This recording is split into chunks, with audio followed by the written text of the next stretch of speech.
Right now, a high-stakes meeting on the future of Greenland. Vice President J.D. Vance and Secretary of State Marco Rubio, they're meeting with their Danish and Greenlandic counterparts as President Donald Trump pushes to acquire the island. Posting earlier today, Trump says that the U.S. needs Greenland for national security. It is vital for the Golden Dome that is being built, and that, quote, NATO becomes far more formidable and effective with Greenland in the hands of the United States. The U.S. could pay $700 billion to buy the 800,000 square mile island from Denmark. This is according to three people familiar with the White House's estimate.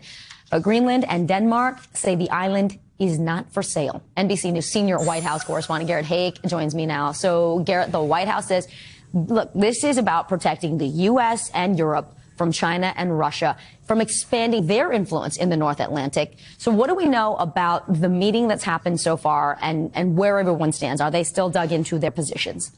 Well, Vicki, it appears that this meeting may have just concluded. There are photos beginning to surface of the delegation from Greenland and Denmark departing the White House. If that's the case, they were only there for about an hour and a half, a relatively short meeting given the stakes involved, with Marco Rubio, the Secretary of State / National Security Advisor, and Vice President J.D. Vance on the other side of the table. Vance has kind of been the administration's point person on Greenland, even traveling there last year to make a point about this. Notably, Vicki, he traveled to a U.S. military base on the island, and that's really at the crux of all of this. The Greenlanders and the Danes say the U.S. already has a presence in Greenland. They're welcome to see it expand, but they don't want to sell, and they don't want to be part of the United States. So that price tag that you mentioned, the $700 billion estimate, is a high figure, and one that could potentially go higher. As anyone familiar with real estate knows, your number's got to go up if you're trying to buy something that the other party's not interested in selling.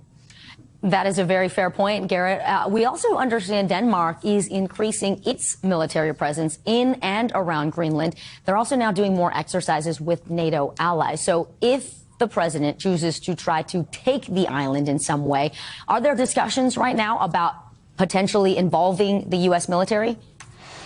I think that's probably unlikely at this point. Vicki, I say this because the president, while he has said this could happen the hard way or the easy way, there's been no indication of any kind of U.S. military buildup in the region. And there's no indication that the Danes want to have a fight over this. These exercises may be more focused on showing the United States that Denmark and Greenland can be good and effective partners in security, as they have been for many years, and that this doesn't require a United States takeover of any kind. If there were to be some kind of conflict, the Danish military is a tiny fraction of the size of the United States. The Danes, ironically, depend a great deal on the protection of NATO, the protection of the United States. A lot of outside analysts are saying if this comes to conflict, or even if it comes to an aggressive move by the U.S. to take over Greenland, it could be the end of that alliance as we know it. Well, Garrett Haake, we appreciate it. The very latest there on what's happening in Greenland.